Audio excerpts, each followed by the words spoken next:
I love it when you say it like that. Welcome, my friends, to this fine radio broadcast. That's classic. That's almost like the old school "Here's Johnny," you know? Yeah, it's becoming a thing. I see people doing it in the street. It's amazing. Right. No, I don't. No one does it. It's just a stupid thing I do.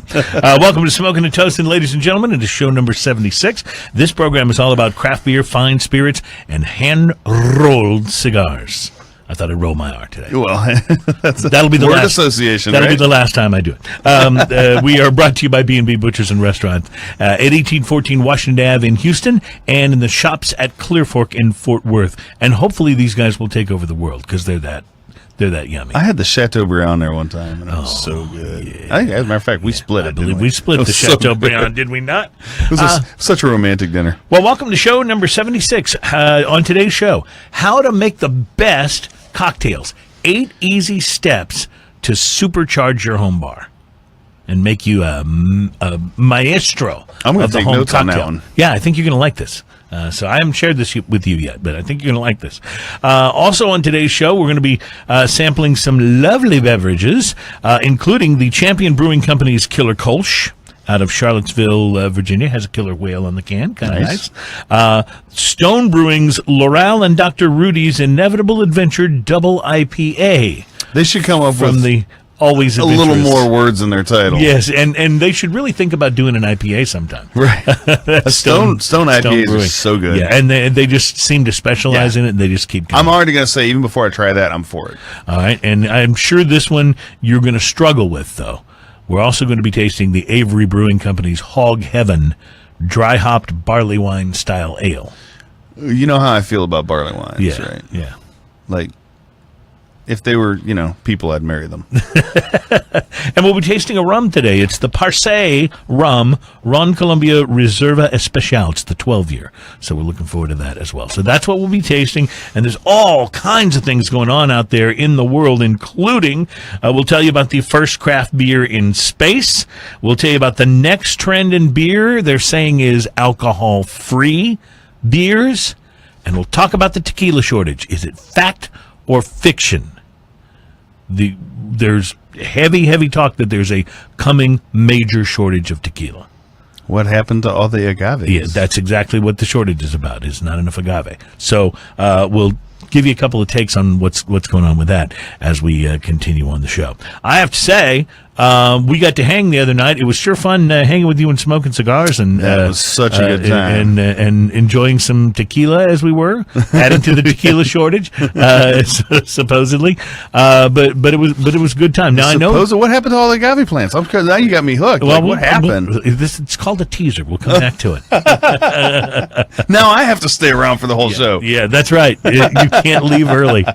I'll never know. So I know you smoked a pretty nice cigar at my house because I gave it to you, but I did, and it was delicious. But beyond that, Ian, did you smoke anything interesting this week? Aside from that, and I was actually going to talk about that cigar, but then last night I ended up hanging out with a friend of mine, and I smoked a Don Carlos God of Fire cigar. Oh, now that's a special occasion smoke. It's called God of Fire. God of Fire. Yeah, but that's like an Open Sex or know a Padron anniversary. It's not a cigar you just break out on a Tuesday afternoon. Not when a it's little windy. Yeah, this is right.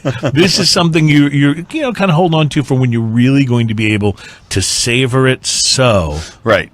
And last night was one of those nights where I got to sit down and not think about much, but smoking a cigar and hanging out with friends. So it was like Valentine's Day. Night the other night. It was Valentine's Day. That was good. Yeah. So this was the Robusto Gordo, the 54 by 5 and a little bit. 5 and a little bit. But about yo.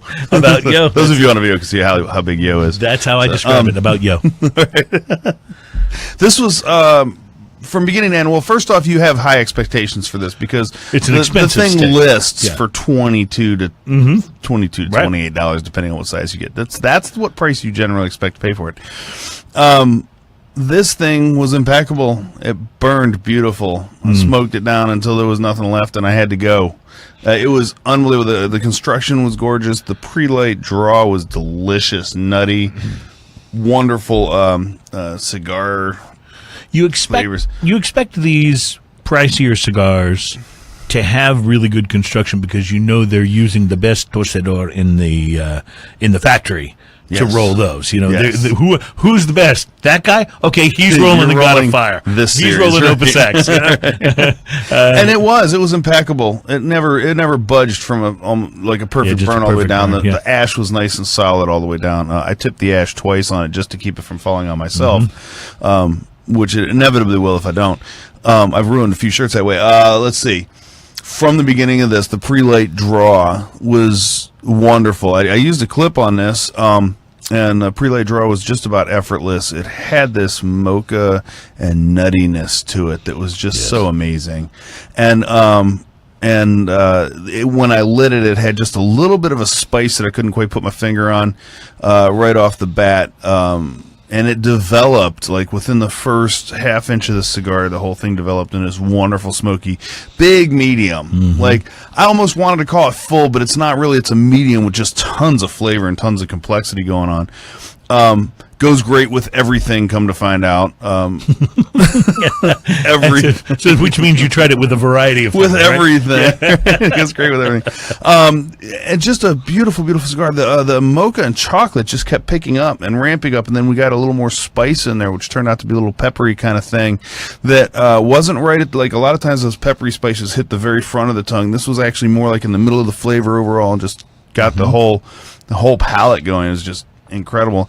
All the way down. I thought that was going to ramp up and then keep ramping up, but it didn't. It ramped up to a point, stayed there, and it stayed was at that just, sort of medium. Yeah, full, right? it gained a little more interest, and then just stayed there, more interesting the entire way. And I smoked that thing till it was pretty much burning my fingers. I have to say that was a fantastic cigar. Highly recommend it. At $22 to $25, I'm going to give it a solid 5 on the price versus quality index. That means you're getting everything you're paying for. Okay, so I'm going to challenge your rating. But I didn't pay that much for them. Okay, but I'm still going to challenge your rating. It's $26.50. Is it worth it? Okay, so 22. Yeah, it's a pretty darn good cigar. Then I think you got to give it a 5.5. Because if it's worth exactly I'll concede the point. You paid for, I'll concede the point on that. Right, okay. right, I'll concede the or point exactly what it costs. Maybe not what you paid for, because sometimes you can get a deal on things. I did, however, get these on an auction. You gonna tell me what you did pay for them? At about $18.50 per cigar. Dude, that's pretty good. That's about a 7. Yeah, that's about a 7. I'm with you. I'm so with you. So highly recommend it, and it's just a great cigar. And yeah, absolutely. But that's the only reason I was challenging it was because, like, could it have done better? You know, like, could it have been any better than it was? You know what I mean? It's pretty tough. It was so good. Because you also brought me one of those as a gift, which I smoked, and so as you're describing this, I'm remembering it, and remembering how good it was. Delicious, wonderful cigar. And so I'd say, you know, whatever price point you get it at, even $26, $27 at that point.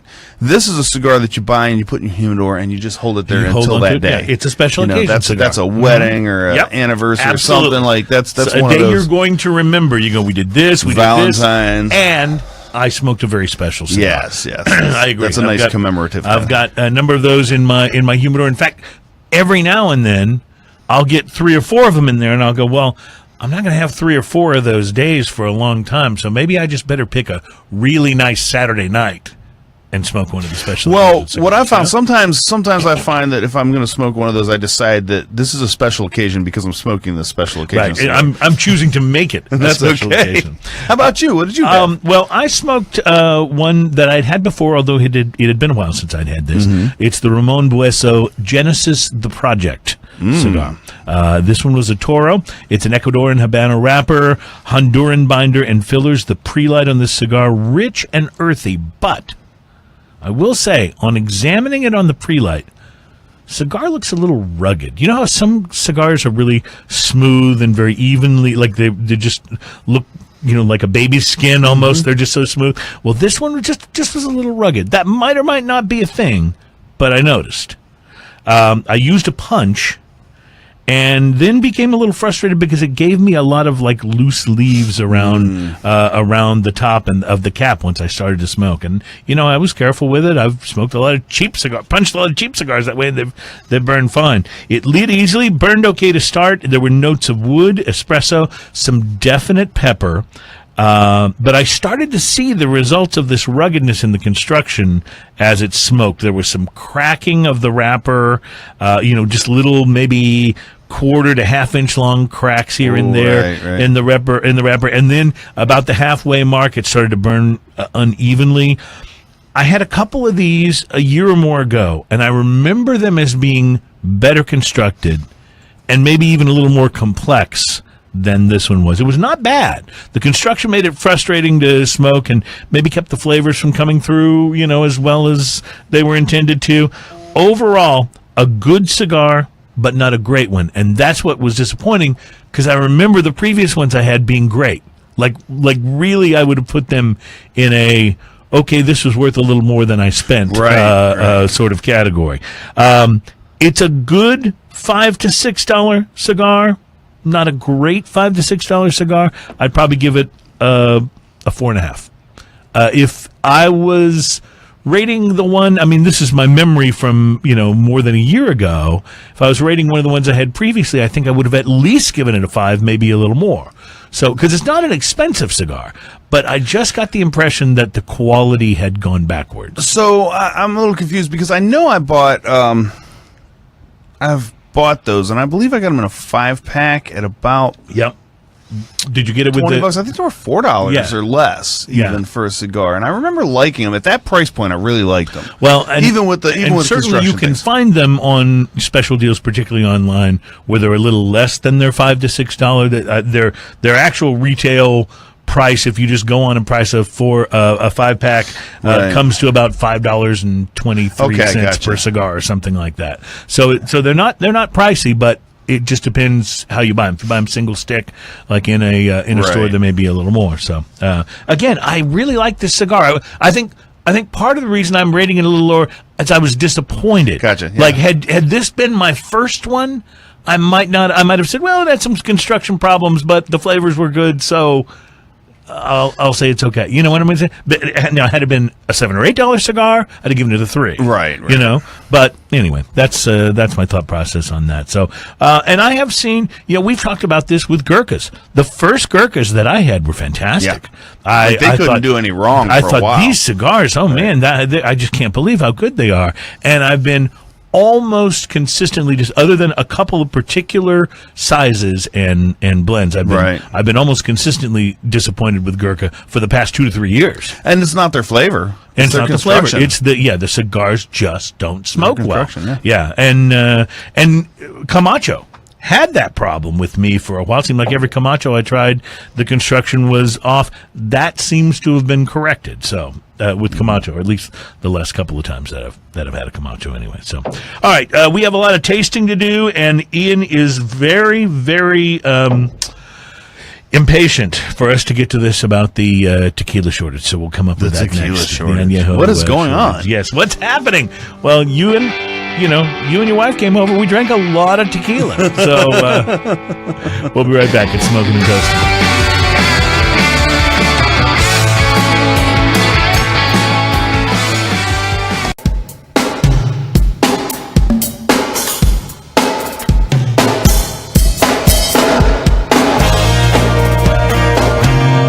Welcome back. It is Smoking and Toasting. It's show number 76, and we're brought to you by the fine folks at B&B Butchers and Restaurant at 1814 Washington Ave in Houston, and in the shops at Clear Fork in Fort Worth. I'm not kidding you. If you ever enjoy a great steak, like if that's ever a thing you want in your diet, you got to go to a B&B, because they will blow your mind. I mean, this is they got the butcher shop downstairs. You can just buy a lot of that stuff. So we were talking about that. I was just a group of friends the other day when we were talking about this, and the fact that you can actually go in, the same steaks they're preparing for you, you can buy them and try your hand. And one of the secrets, I'll just tell you, to how good their meat is the aging and the dry rubs that they do, and the way that they, set them up in the aging room. So if you take that steak home and plop it on your grill, you're going to have way better results than the one you buy at the meat counter. At the corner store, right? At the corner store, exactly. So I went in there after actually one of our shows there, and on my way to the car, you pass right by it. Very sneaky of them, by the way. Yes.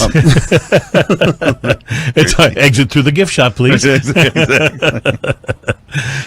Line up here. But I bought a little thing of their black truffle butter. Oh, And I got to tell you, that may be the secret right there. You can put this on grass clippings, and it's amazing. I believe it's unreal. I do how believe good it. this stuff Yeah, I was going to say that may be the secret. You go, man, how do they make it? Well, so the next good steak, at the the next restaurant?" steak that I made that didn't come from there, I actually put on the grill and I put a pat of that on top. And oh yeah, okay. So good. Working. It's working. It's so good. So good. Coming up on today's show, we are going to give you, now that we've given you some steak grilling tips, we're going to give you actually 8 easy steps to upgrade your home bar and make the best cocktails ever. Talk to me. I need to make notes on that. It's going to be cocktail season here coming up very soon. Because, and by the way, I don't mean to rub this in to those of you who are listeners of the show that do not reside in Texas, but it's 73 here today. Yes. And I'm wearing short sleeves, and Ian has a T-shirt on. That's the kind of day we're having. It's freaking February, and we are in short sleeves in February. and flip-flops. You got to love this. This is how life should be. Now, admittedly, it was pretty cold a couple of days ago, but we are having. So, for those of you shoveling snow, listening to this in your earbuds, we feel you. Or not. Or not. No, we do. We feel you. I promise. Okay, so. There is an article that came out in the Dallas News just a couple of days ago. It's a column by Jacqueline Floyd, and its title is Grim News, Texas. There really is a tequila shortage. Now, let me point out that the tequila shortage would obviously affect more than just Texas, but Jacqueline is obviously one of those Texans, and I know many of them, who think that only what matters, only what happens here matters. Like that's the only thing. So she's just a little bit of a homer. The thing about Texas is a lot of Texans feel like Texas is a separate country almost. Yeah. A lot of the rest of the union also feels like Texas is a separate country. Yes, yes. I think you're right about that. Well, here's what Jacqueline says in her column. She says, "Well, it's not just a rumor. As a trained journalist," she says, "with a keen consumer interest in the aforementioned commodity, I did some poking around. The stories, alas," these are her words now, "are lamentably accurate." She says, "Tequila's drying up because the slow-growing succulent used to make it, agave tequiliana, the renowned blue agave cultivated in the Mexican state of Jalisco, is in short supply. Experts," and again, I'm reading this from her column, "experts warn that as growers harvest immature plants to meet a booming worldwide demand, that the shortage will only get worse. Estimates for the time it will take agave suppliers to catch up range from," and then she says, "sit down now, grab a hold of something or steady yourself, 3 to 5 years." So she says that she dialed up the owner of Mariano's Hacienda and La Hacienda Ranch restaurants to get his take, and then talks about all he has done to popularize tequila consumption. And he said, I'm reading his quote from her article, "The industry I created has now turned against me. Get your margaritas while you can."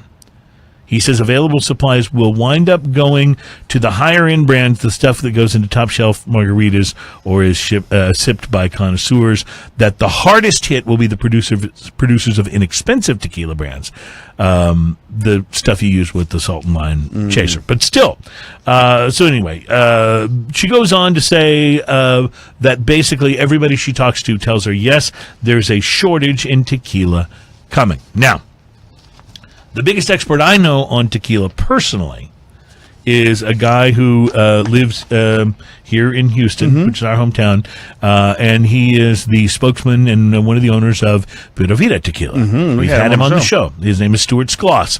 And Stuart said in an email, and I don't know if he knew I was going to read this on the show or not, so I apologize, Stuart.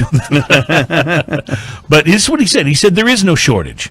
It is a scam that's a result of Cuervo and Patron buying enough over the last 2 years to make a 10-year supply to drive out as many competitors as possible. So here's what I don't understand, and I am actively working to get Stuart back on the show because I really want to hear him talk about this. I mean, the man knows his tequila. Yeah. He says there is no shortage. It's a scam that's a result of Cuervo and Patron buying enough over the last 2 years to make a 10-year supply and drive out as many competitors as possible. Well, wouldn't that mean that unless you're Cuervo or Patron, there is a shortage, right? That's a tough one. Yeah, so I don't know exactly what that means. Or unless you already have a very secured supply. Well, yeah, that's possible. And I know, by the way, and Stuart, of course, runs Pura Vida, I know that he has a great relationship with the owners of Patron. I don't know if that relationship would allow Pura Vida to access some of the agave that's been pulled together. But anyway, there's the story on the tequila shortage.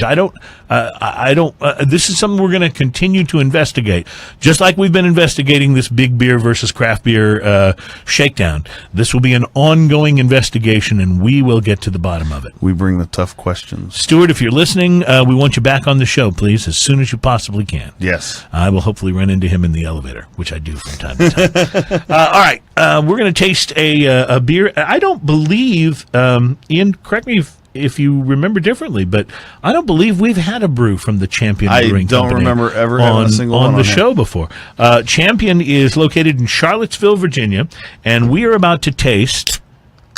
Ooh, we got a good one this time, didn't we? Yeah. Last week, my can pops were slightly disappointing. Yeah. But we'll see how this one goes. We're about to taste their killer Kolsch. Now, we don't do a lot of Kolsches on the show. Kolsch is a very light sort of a how do you describe Kolsch? It's light. It's light German style. Yeah, it's not as not generally as heavy or hoppy, but it is generally quite refreshing. And generally one of those kinds of beers that you would think of as even maybe more of a summer or sessionable type of beer, correct? Mm-hmm. All right. So here's what it says on the can. It says that this ale, which is 22 IBUs, 5.0 alcohol by volume, it says this ale is fermented at lager temperatures that produce a clean, bright beer with a mild hop characteristic and irresistible drinkability. Two-row pale malt and Vienna malt combined with Hallertau hops. So it says it's prepared at lager temperatures, which is a little cooler, but lager just means to store. Well, so a lager actually takes longer to make. Right, but lager's fermented. It's a difference in lager and ale is whether it's fermented on the top or the bottom. Correct? I think that's remember. Right. Yeah, I think that's right. Although I now get them confused as to which is which. Right. That's what a beer expert I am. I don't know the difference between. No, I do know that there's. But the difference is where the fermentation is done, whether it's on the bottom of the tank or the top of the tank. And one lager is one way, and ale is another way. Someone will correct us on Facebook Live here in a minute. Right. But this is actually an ale. It's not a lager. I should know that. Actually. It says that it is fermented at lager temperatures. That produces a bright beer, a bold, bright beer. So, on the nose, not a whole lot, a little bit of sort of like crispness, maybe just a hint of citrus. More malt, even. More malt, yeah, perhaps. Well, they talk about the malt combination more than they talk about the hops in the description of this beer. So, I'm not expecting it to be very hoppy. Today is brought to you by the Green Solo Cup, by the way. Oh, yes. This is Ian's campaign. He believes he keeps featuring Solo Cup for free, that they'll somehow pay to be a sponsor on the show. It's an experiment. I want them I'm to not sure notice. of your logic, my friend. I might just have to call them, huh? Well, but I figure if I have enough history using a Solo Cup, then I can have leverage and say, well, if you don't sponsor us, I will stop using the Solo Cup. And best news of all, there's no annoying country song called Green Solo Cup. No, there's not. And that's a really good. We could make an annoying rock and roll song, though. Oh, we totally should, like a punk rock song. Called Green Solo Cup. Yeah, I like it. Tell me what you think about the Killer Kolsch. The Killer Kolsch is a wonderful name for a Kolsch. I think it's pedestrian. It's not bad. Now that's interesting. Pedestrian it's drinkable. So does that mean that you would compare this to a beer maybe that's non-craft, like you would compare it to a Budweiser or to a Miller Lite or to a Stella Artois or something of that type? It'd definitely be more compared to one of the better of that type if that was. So maybe more like a Stella. Like Stella. Yeah. Although Stella has a little bit stronger flavor profile. This to me, I don't mind the flavor on this at all. It's just not interesting. It's delicious, but it's kind of one note, I think. I think it's one of those things where if it's there, it's quite drinkable. I don't know that I'd seek it out. But that's just a me thing, my flavors are. Well, yeah, you do tend I like towards more. You do tend towards the heavier thing, and this is definitely a lighter beer. They call it a Kolsch style ale, and I know these guys produce all kinds of the heavier types of things because I've seen their barley wine in a can. I've seen several other more heftier beers from these guys. So I know it's not. I know this is just one representation of their line, but I do think it's good. It's refreshing in a way that makes me want another drink, but it's not giving me big beer satisfaction. So I like the malt profile that happens right up on the front of this. Mm-hmm. The problem is there's no follow through. Mm-hmm. There's just to me, once it's gone, it's kind of gone. Yeah, it's like it's there and then you're done. I think I would like it better than most mainstream brews, but not like. What I would drink instead of this would be like a blonde ale, like a Fireman's 4 or something like that. If I wanted lighter but craftier and still had some flavor to it. Right, and we're trying. It might be a mood thing too. You get out there on a hot day. This might be the best thing. Well, it does seem like it would work well on a hot because it doesn't linger. That's for sure. Then I'll give it the Killer Kolsch, ladies and gentlemen. All right, when we return, Stone Brewing will give us something a bit heftier, a double IPA called Loral and Dr. Rudi's Inevitable Adventure Double IPA. Plus, how to make the best cocktails, 8 easy steps to totally hack your home bar and make it rockin'. And is the next trend alcohol-free beers? We'll talk about that coming up. It's Smoking and Toasted.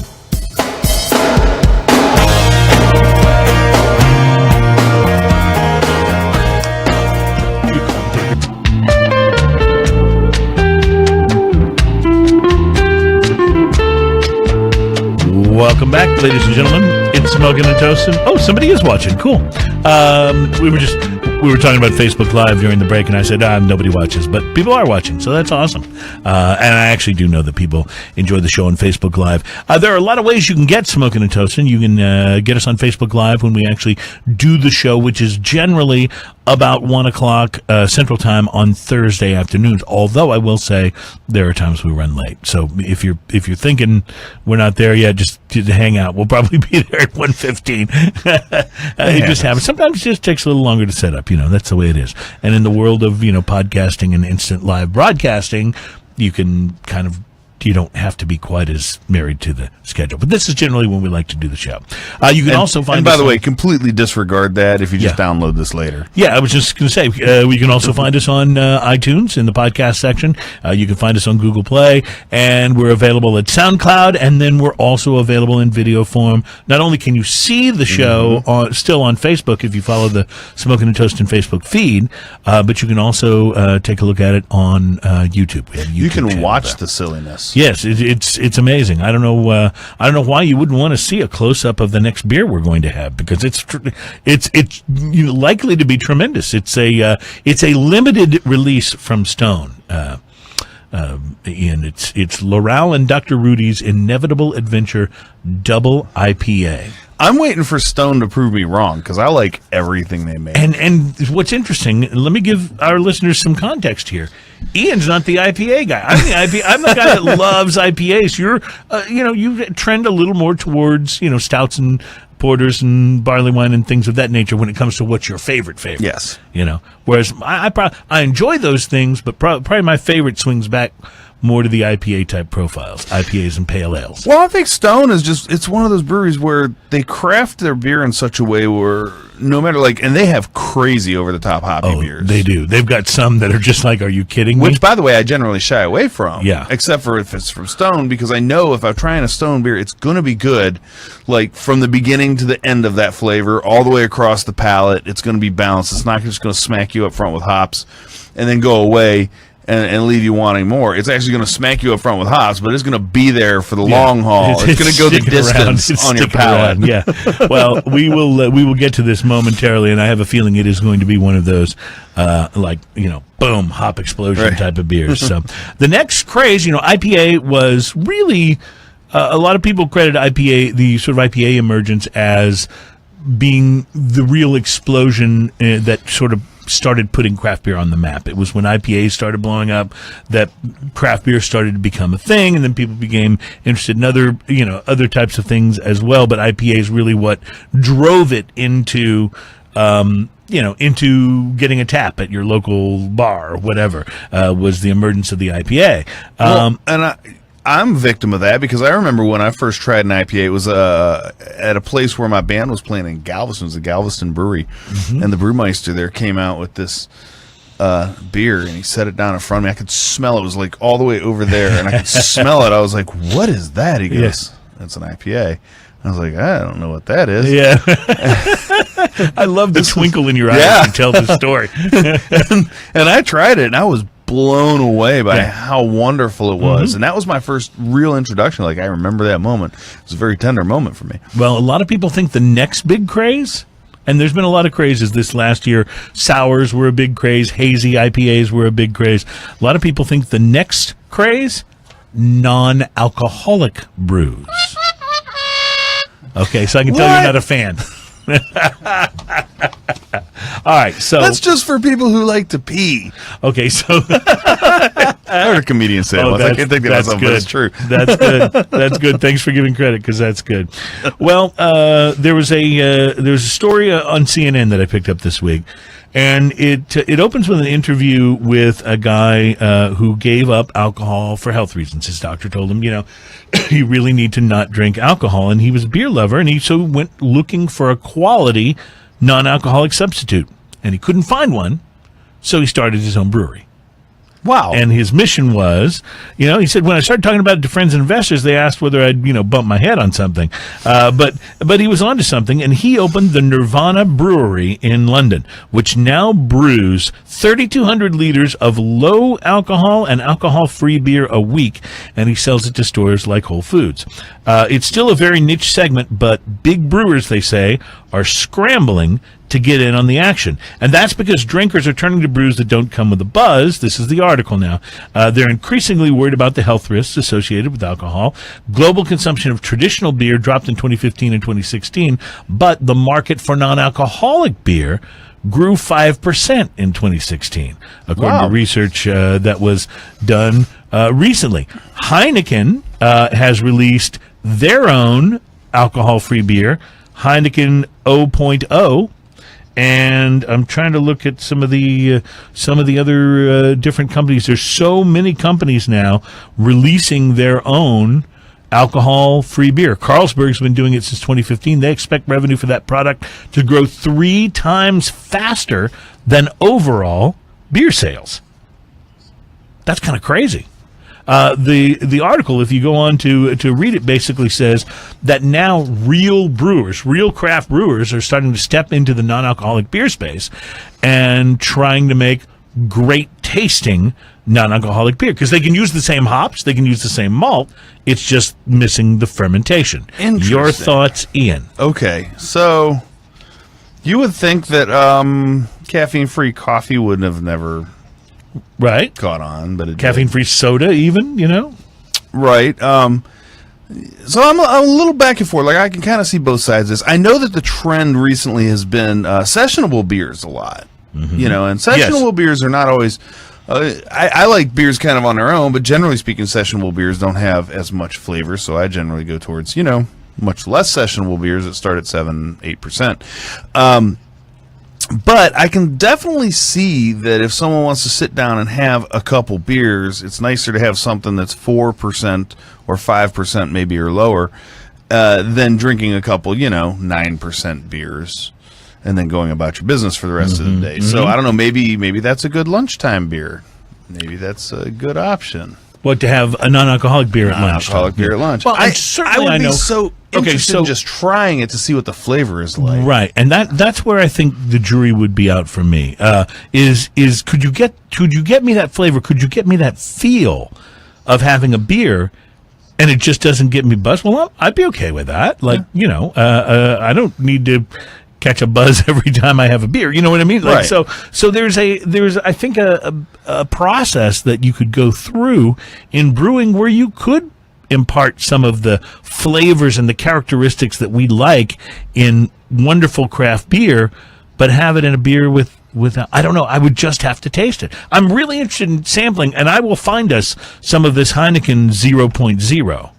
Because we know what a Heineken tastes like. Right. And even though you might not rate Heineken up there with your favorites, it has a very distinctive taste. It is not a flavorless beer. No. Right. And what might be interesting is to actually, if you find that, is to get a regular Heineken right next to it. Oh, and sample them like side by side. Yeah, and try and just see what the differences are. Well, if we could pull enough of them together, it might be worth doing a non-alcoholic blind taste test. Right, because I can't imagine someone like Heineken making a non-alcoholic beer and then making it taste nothing like their regular beer. Right. That doesn't make any sense. Plus, obviously, they're putting the Heineken name on it. Right, obviously you would buy Heineken because you'd want it to taste like and that's Heineken. A valuable brand name. Right, exactly. So you would think, well, it's going to be interesting to watch and taste and see, and we'll stay on top of this for you because that's what we do. We feel like it's our duty. Even the non-alcoholic stuff, it's our duty. We will sacrifice. Yeah, because that's how we are. That's how we roll. That was the top coming off there you go. What might be. Well, the rest of the show is going to be the antithesis of the alcohol-free beer because this is the Stone Inevitable Adventure Double IPA. We're going completely the other way, and it's going to clock in at 8.9. So that's not like outrageous, but it's certainly 8.9 more than the Heineken 0.0. The IPA that I've just opened is a limited release from Stone. It is Loral and Dr. Rudi's Inevitable Adventure IPA. And let me read you what it says here because I like the fact that beers will sometimes try to tell stories on the label or on the bottle. I enjoy this. I like a little backstory because a lot of times you're buying the story. Right. You're like, okay. So here's what it says. Loral and Dr. Rudi's Inevitable Adventure Double IPA, a pairing that was bound to happen. It says Loral is a name of hops. They were released in 2016 and quickly became one of our favorite new varieties. This is the people from Stone talking. It was highlighted in our Stone Hop Revolver single hop IPA series and was the featured hop in our hugely popular 2017 summer seasonal beer, Stone Ghost Hammer IPA, which we have had on the show, and it was fantastic. I enjoyed that. It was I actually bought good. more of that afterwards. Then the bottle goes on to say, there's Dr. Rudi, that's R-U-D-I, Dr. Rudi, which has been around since 1976. Originally known as Super Alpha, this hop brings classic resin and piney notes, which pair it perfectly with the floral, citrusy aroma of Loral. Traditionalist Gen X means adventurous millennial. What do they talk about? Nothing. Hops don't talk. Together, however, they speak. It's apparent that a pairing like this was bound to happen. At Stone, we call it inevitable. And therefore, the title, The Inevitable Adventure IPA. So I know that while I've been reading, you've been doing research. I have been doing my research on this. Tell me what you're thinking. Do you remember when we had the Dogfish Head 120-minute IPA at my house the other night? Yes, such a good. Yes, such a good IPA. And one of the descriptors I have for that IPA, and this is a weird word to use, but in such a yummy and delicious way, it has a dankness to it. Oh, yes. So are you going to use the dankness in the describing of this? Now, that is floral like crazy, citrus. So that's the floral and citrus to me seems the opposite of dank. But there's an underlying dankness in the whole thing. Because take that big breath with your face in there and your mouth open and taste that like right through the air. Oh, there is totally a dankness. A little dankness. The difference is the first time I smelled it, I didn't open my mouth. Opening my mouth, and you totally get the dankness. And it's like on the back of the palate kind of thing. So the 120, which we had the other night, you were kind enough to bring one to the house, and thank you for that. We opened it and split it and enjoyed the hell out of it.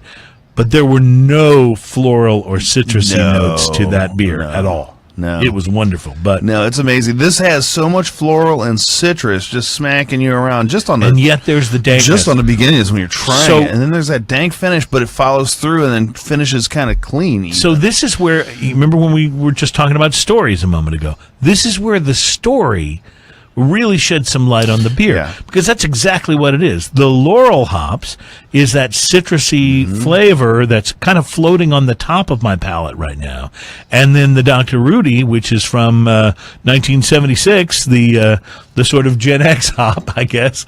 That's what's underneath providing the dankness. If I'm reading this right, and it's amazing how they interact to each other too, because upon the immediate taste of this. I wouldn't have thought they go together as well as The immediate taste is that floral pow, and then Yes. it just follows right and then up here comes the dankness with the underneath. dank and just rolls right off the back of the tongue. It's wonderful. Do you agree with me that the floral stays on top and the dankness comes in below it? Yeah. Does that make sense? It's amazing how like it's almost like if you have a master chef make a casserole. Like a casserole is just Right. a bunch of flavors all mashed together. Of course. But sometimes you get a brilliant one that you can take the flavors apart while you're tasting it. Now, you know? I don't know how many of these I could drink, like in a row.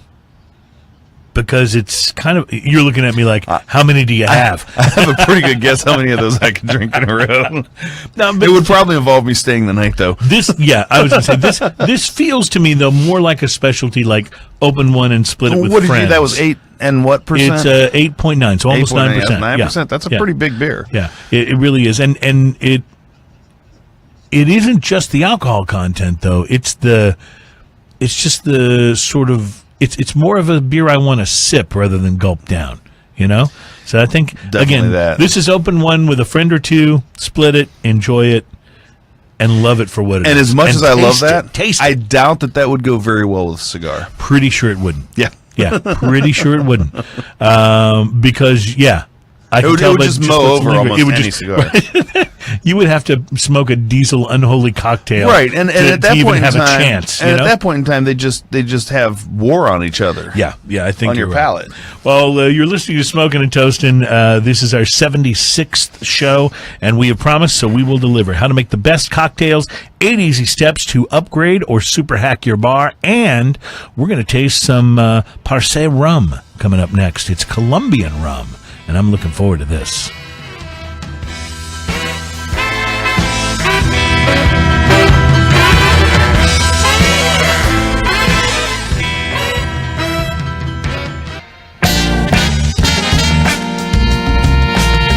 Welcome back. It's Smoking and Toasting. You know, this is the fourth segment of the show. We usually do this show in 5 segments. Mm-hmm. The fourth segment of the show is almost always my favorite because we've had a chance to, talk about some things, maybe some things will be interesting, and then we've had a chance to sample a couple of beers. And usually at least one of them was fantastic, right? And then in this segment, we generally go to the spirit. It varies sometimes. We change it up, but generally we go to the spirit. So we're about to taste a rum here. I just want to point out that I excited. appreciate our decision to clear our beer palate with liquor. With liquor, yes. I think is and then stellar. come back to the final beer. Yes. Yeah. What do you know? Hey, a big shout out to our buddy Manny. Manny Lopez at El Cubano Cigars.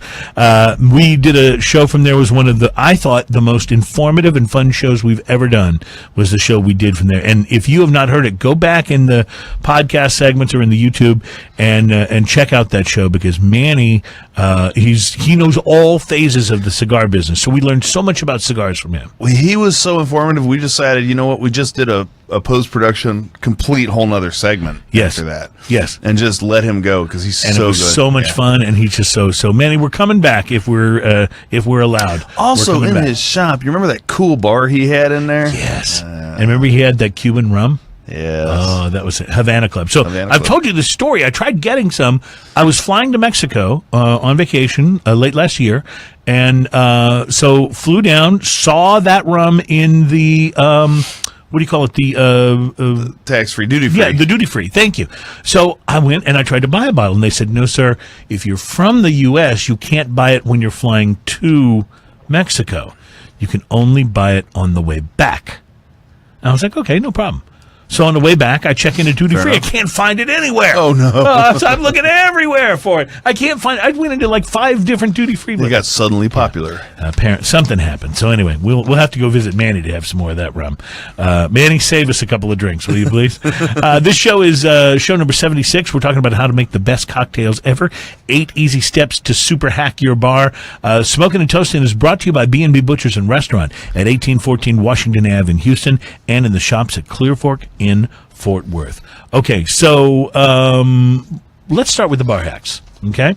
These are 8 revolutionary tips that you need to know right now. My source on this is liquor.com, which, by the way, that may seem like a place, I would never go to liquor.com. It's going to be just a bunch of ads or whatever. No. Liquor.com is a great website. They have wonderful articles about what's going on in the liquor industry. They have wonderful articles on how to make great drinks. They're just a source of great information. So I recommend them highly, and they did not pay me to say that. Okay, here we go. First bar hack to make your bar a super bar. This is your home bar. Talk to me. Yeah. Make bigger, clearer ice. I'm already working on that. They say here you don't need to break the bank on a cold draft ice machine for less than the price of a fancy cocktail. You can freeze your own king-sized ice squares, which are perfect for sipping scotch. If you're throwing a party and need to chill down a large punch or just want to hand crack from a large block, fill up a large sealable container with water ahead of time, then throw it in the freezer. Then you just chip chunks off of it, and that's you can do that. You can also go to ice. I was talking with a buddy last night, wintersmith.com. Wintersmith. Yes, and they make devices that make a few different shapes, including the big 2x2 inch squares, the big spheres, and amongst other things. But you also, I believe with their devices, it's clear ice. Clear ice. Like completely clear, not the foggy looking. You might also want to use a water that is a purified water, so something like out of a bottled water. You can get like if you have a water service, or you can go buy usually at the grocery store. You don't have to buy the little individual bottles of water. You can get one of the big gallon jugs.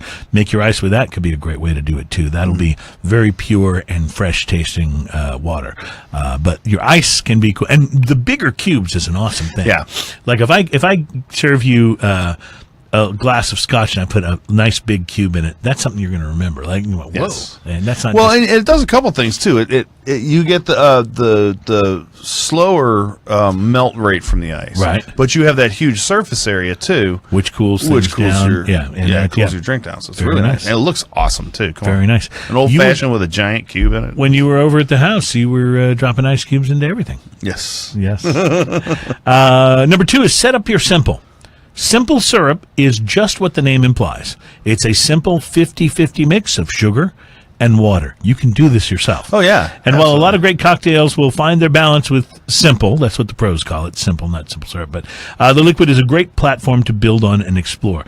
They say try new sweeteners. For example, use vegan-friendly agave syrup in margarita, or use rich maple syrup in like an autumn Ricky, or honey like in a brown derby if you're making the classic brown derby. And they said, go ahead and color outside the lines. Try infusing your simple syrups with steep spices and herbs and citrus rinds and flower petals, and yes, even tea in your simple, and that will give you a custom take on any drink. So this is an easy one to do, because you can take any drink recipe for any drink that calls for simple syrup, and then you can experiment by doing different kinds of simple syrup with, like they said, things that are honey based or that are maple syrup based or whatever. Try different kinds. Taste them. The fun part of this, in my opinion, is the experimentation. Yeah. When you're doing this and trying to see what works, because you got people coming over later. And I could be wrong, but I'm pretty sure, my wife's made this quite a number of times, and I'm pretty sure it's literally sugar and water, and then you heat it up until it mixes, and you're done. And you're done. Yeah. That's a simple syrup. Simple. That's why they call it simple syrup. Yep. And it lasts a little while. It doesn't go bad immediately or anything. That's right. It lasts a while. Number 3 out of our 8 steps is get good tools. If you've already got a Uri mixing glass and gold cocktail picks, you can skip this step, they say. For everyone else who's just starting your committed drinking, invest in your tools. You don't need to go crazy with accessories, but it's worth shelling out a bit on the basics. Even with regular use, quality tools will last you a lifetime. With that in mind, they say, please stop using a novelty shot glass as a jigger, a fork as a strainer, and an old jam jar as a shaker. To get you started, here are 5 must-have bar tools. Shaker tin is number 1, and if you don't have one, they say a tempered pint glass or 2, but they recommend getting a shaker tip. Number 2 is a mixing glass. Number 3 is a Hawthorne strainer. And number 4 is a jigger, double-sided, they say, with half measures noted, so you can measure these things correctly. And number 5 is nice glassware, and they even say your local Goodwill store should have a big selection of cheap vintage cocktail and rocks glasses. And you know what? They don't all have to match. They don't. It's okay. I know there's. I'm only missing one thing on that list. What's that? I don't have the double jigger. See, I don't either. That's I thought as I'm reading this, I'm like, I got to get one of those. Maybe this counts, but I do have a small and a large jigger. Yeah, probably does. And I also have two different mixing tins. I have a small one. Right. I have a small one and a larger one. And I have a large one. What I don't have is the really big one, though. Right. Like you see them occasionally when you're in the bar and you see the bartender mixing, like if he's mixing several martinis or margaritas or something, and he's got the really big one. Like that's what I need. I have the one that you can couple with a 16-ounce or a pint glass. Like that's the bigger one that I have. I've got the one that will make either one really big margarita or two like medium-sized margaritas. So, number 4. This may be the most important one on the list. Use fresh fruit juice. It might seem like a no-brainer, but enough people are still buying oversweetened, over-the-counter grapefruit, orange, and lemon juice that it begs repeating, go fresh. There's a reason that the best cocktail bars in the country spend hours every day leading up to opening juicing. Yep. The pre-bottled variety just can't compete. Another benefit is that staying with the seasonally available will force you to be more creative with your recipes because some stuff's in season. There's a bar here in Houston called the Volcano, and even before this became like the norm and the new craze, they have been doing fresh squeezed everything. Yes. Like when you order a drink there, even if they have it pre-made, they fresh squeeze it that day. Oh yeah, it's fantastic. Yeah. Their Bloody Marys are basically a meal on a stick with some vodka juice. It's wonderful. Wonderful. Love it. I love it. Number 5, try DIY aging. Now, by now, you've likely seen house-aged Manhattans or Negronis at your local cocktail bar. Might seem gimmicky, they say, but even a short aging can bring out new and interesting notes between the ingredients. On a practical level, it's also a nice gift to future you. Someday soon, you'll come home from a long day of work, and lo, what'll be waiting for you but a ready-made cocktail. Find a mirror and raise a cheer to yourself. If you want more flexibility, you can infuse specific spirits instead of entire cocktails. Try adding lemon peels to that, vodka you've got that's maybe not the best vodka, right? Or fresh sliced ginger to whiskey, or, that makes a great old-fashioned, right? Ever wanted to make your own fireball? It's easier than you think, and there's a link in this article. Nice. If you want to learn how to make your own fireball, which that'd be kind of fun. That would be kind of fun. Number 6, they say, IKEA hack your bar. Not all the tricks happen behind the bar. They say sometimes the hack is the bar itself. Everybody loved to have that 10-foot walnut bar with the vintage black mirror in your apartment. No argument, but that means, you got to be able to afford to go buy that big bar. So, and if you do, by the way, invite us over. But for everyone else, the idea is to get creative, and they recommend going to IKEA. They've got all kind of things, and they give some wallet-friendly ideas to get you started. But you can build yourself a very nice little bar for very little money. My liquor shelf is an IKEA thing. Yeah, I'm telling you. It totally works. It totally works. So I think I'm missing a page. Now, I have enough liquor on my liquor shelf that when you look at it, you don't notice any of the IKEA. Yeah, well, that's like a you're good not thing. looking at it at all. You're noticing the liquor. So let me just skip ahead to. They talk about. Here's one: spray bottles. Spray bottles. Get spray bottles because you've probably had a cocktail that you've tried to make that involved a spirit rinse, but it's pretty wasteful to pour out half an ounce of alcohol into a glass, swirl it around, and then pour it out. So the solution, small spray bottles that you can purchase just about anywhere. You fill them up with the necessary spirit, and one spray covers the inside of the glass without wasting an expensive ingredient. And finally, they say create smarter storage. Bitters are no longer just a passing cocktail ingredient. They're a whole class of their own with interesting infusions popping up just about everywhere. Switching up your bitters is a great new way to try new twists on old classic recipes.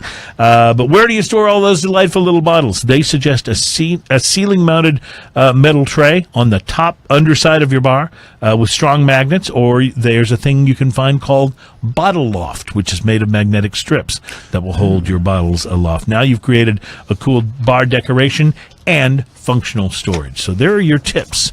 Easy tips to make better drinks and hack your home bar. And wow, we've run all out of time for this segment, Ian. I think we may have to taste the rum in our final segment. What have you done? What have I done? Well, we'll taste the rum and the barley wine. How about that? We can make that happen. Final segment coming up. It's Smoking and Toasting.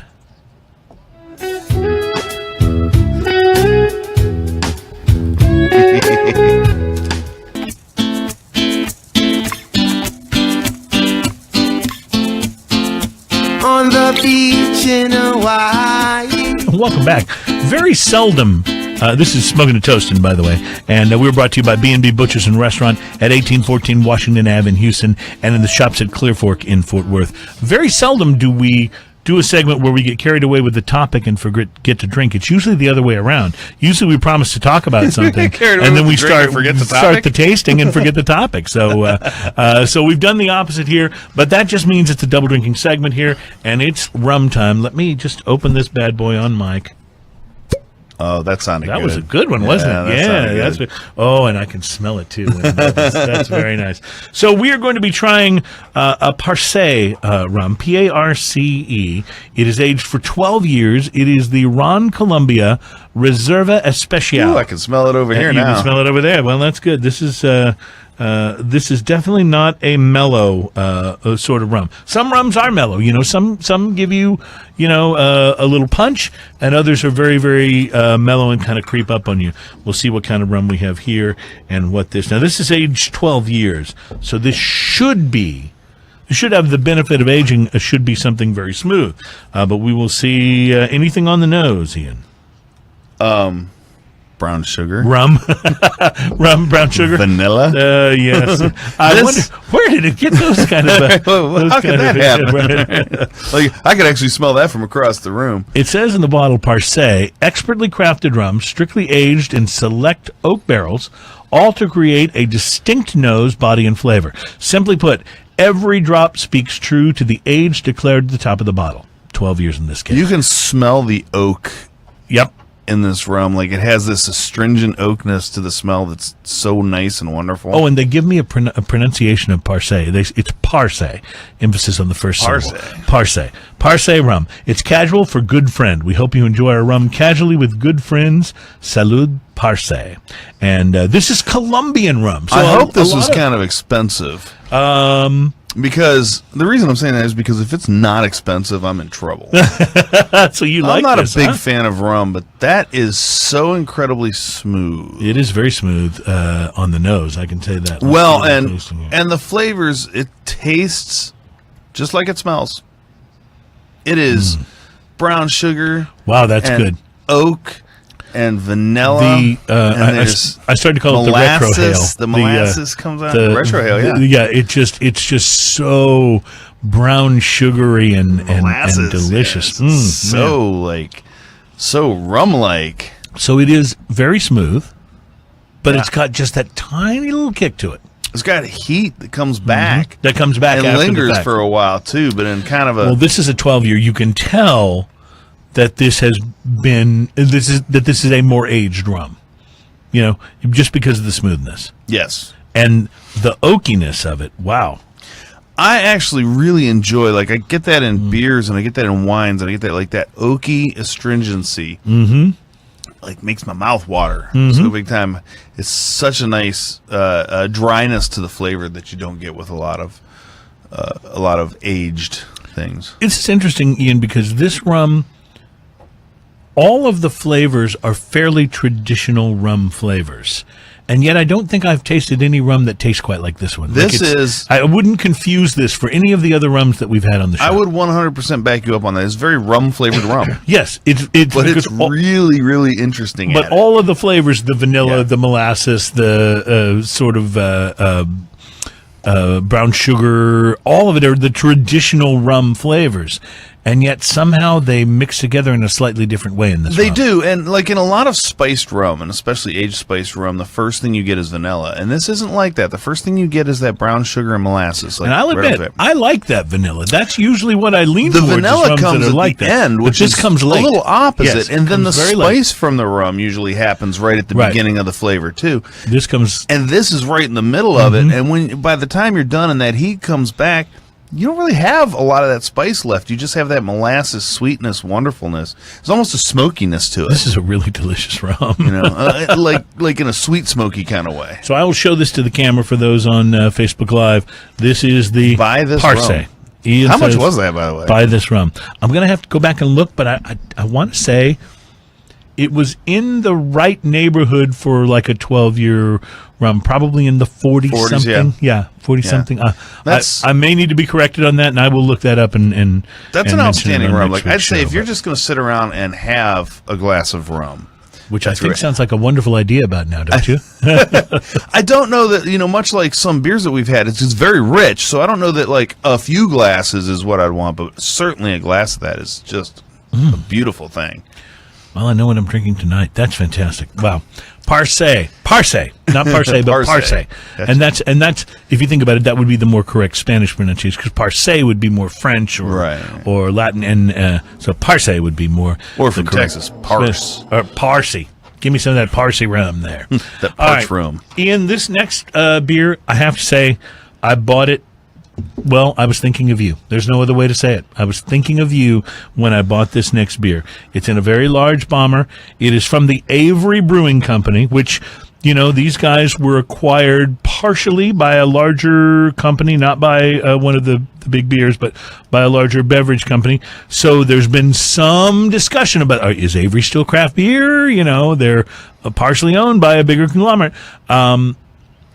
I think we'll let taste decide for itself. I don't think I've beer. had any bad Avery beers. Well, we haven't had a lot of Avery on the show. I was thinking about that. Right. We have had it, but we haven't had a lot. And I don't think we've ever done one of their bombers. So No, and that's called Hog Heaven. Hog Heaven. And the reason I thought of you when I bought this. Wait a second. Do I want to hear this reason? Yep. You sure do. It's a dry hopped Barleywine-Style. Oh, okay. Had a little suspense going on you there. thought I was going somewhere. Now. I would not do that, my friend. I would not do that. I like the flying pigs on the Yeah, they label. got flying It's pretty pigs. nice. Yeah, when pigs fly, right? And it says the Holy Trinity of Ale. Or does it say Holy Trinity of Pigs? I'm having trouble Which is reading. barley wine, The barley Holy- wine, and barley wine? I suppose in your world, Ian, I think that's probably true. It probably is the Holy Trinity of Ale. Oh, that was a nice one. Oh, boy. Did you get that? I got a keep that good nice nose of clean- this, too. I'm just going to pass that over and let you smell it before I pour anything. Ooh. Oh, yeah. It's interesting because that smells a little more like an American-style barley wine. I thought you were because about to of do the hops. barley wine dance. Is what I I thought you were might. about to do. That's the dance I was thinking of.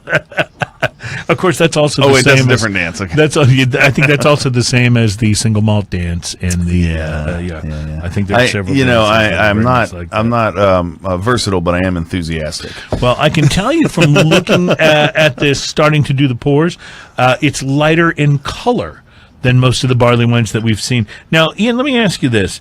If it describes itself on the bottle as a dry hopped barley wine style ale, does that mean it's not actually a barley wine? That means they've probably departed from what a barley wine actually is to some degree. That would be my guess. And so I'm looking at it, and it looks lighter in color. I'm showing this to the camera. That's not too far off from what a barley wine usually is. It's usually a little reddish and a little murky. Certainly, I'm smelling the sort of very ripe fruit forward, the plum and raisin sort of vibe to this, as you would expect from a barley wine. So I don't know. This is going to be a very interesting. Again, I'll show this to the camera just so you can see what the consistency and the murkiness of this looks like. On the nose, it's what you would expect a barley wine to be.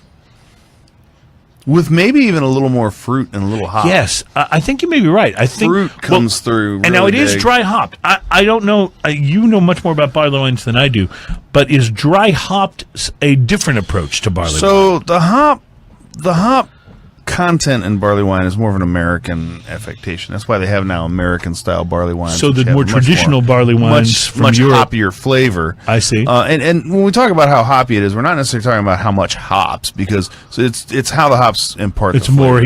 more where it comes from. Some hops just has more present flavor. It's kind of like the difference, like pepper tastes like pepper, but white pepper tastes different from black pepper, and then how much you add makes differences too.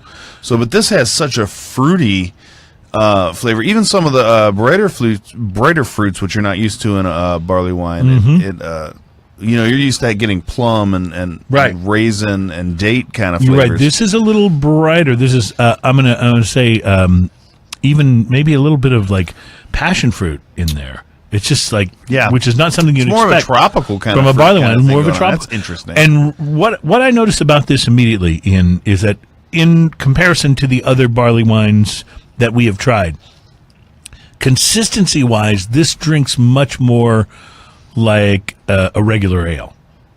It doesn't have that thicker sort of barley wine viscosity thing going. You're just saying it because it doesn't have chunks in it. Well, You still haven't forgiven me for bringing you chunky beer. No, that chunky beer was like, I'm still not sure how I survived that episode. That was like way over the top. Here's an interesting thing. But this is more carbonated. It's definitely fizzier. more carbonated than what you used to. And the English style barley wine just doesn't have that bright floral hopness to it that the American style has. What's interesting to me about this is that the barley wine flavors, that ripe fruit, comes on the finish, and I'm used to them being much more forward. You get a little bit of the hops in the forward. Then you get in the middle and early finish. Here comes the plum and the raisin, Right. And then hops is what lingers. Right. Really in a bitter way, though, not in a real floral kind of way. Absolutely. You're right. It's a more bitter hops on the end and not as floral. So how would you? I'm curious because you're a barley wine guy. Like, how would you rate this? Is this something you I would go rate back this to? high? Yeah. As an American style, like this is an Okay. American style barley wine done right. Okay, Done Or right. Okay. barley wine style ale, if you want to call it there. It's done right though, because the hop doesn't just take over the thing. I don't know if you remember, we did a show at one of the cigar shops, and I happened to bring an American barley wine that we all tasted and went, not so much. We didn't like it so much. None of That's us I remember liked it. that. Yes. Even me, I love barley wine. Yes. Didn't like it. But that didn't float our boat. Yeah, Yes. it was way too hoppy. There wasn't any complexity to it. It literally tasted like an IPA gone bad. So you're describing this then as an American style This barley is wine done right. This is Okay. done right. If you want Well, that the boys at style Avery. where you have the hops are up front. You're right. The barley wine finish is there. All those flavors you get in a traditional barley wine are all there, but then it follows through with that hop bitterness to leave that crisp finish in your mouth. Not a lingering sweetness like a lot of times you get with the barley wine. 9.2%, my friend. Yeah. Also, I like that. Okay, so on our next show, we will dig further into this tequila controversy. We get to do this again? Yes, we do. We get to come back for show number 77 next time. And the tequila controversy, is it made up? Is it real? We'll dig further into that, and we'll look to have some news from the experts. Plus, the first craft beer in space, we'll tell you about that next time. And, the hip-hop duo Run the Jewels? I've never heard of that. Well, they are pretty well known. Adam knows it. Adam over on the Wheels of Steel. Yep. I'm old. Run the Jewels is releasing their second craft beer. We'll tell you about that coming up on next week's show. Did we get that as well. Mumford & Sons IPA this time? You know what? We are already out of time, so we're going to have to try that next time. time. Ladies and gentlemen, thank you so much for listening to the show. Thanks to our followers on Facebook, on Facebook Live. We appreciate it. We love you guys. This is such a fun show to do, and we couldn't do it if you... Well, I suppose we could do it if you weren't watching and listening, but it sure wouldn't be as It'd be fun. less fun. Yeah, it'd be less fun. Then we'd have less stuff to talk It'd just about be when two I see guys you again. drinking. Yeah. Have a great week, my friend. We will be thinking of you, and as always, cheers. Cheers to you, sir. Cheers, And my I'll leave friend. you with the barley wine dance. As it should be.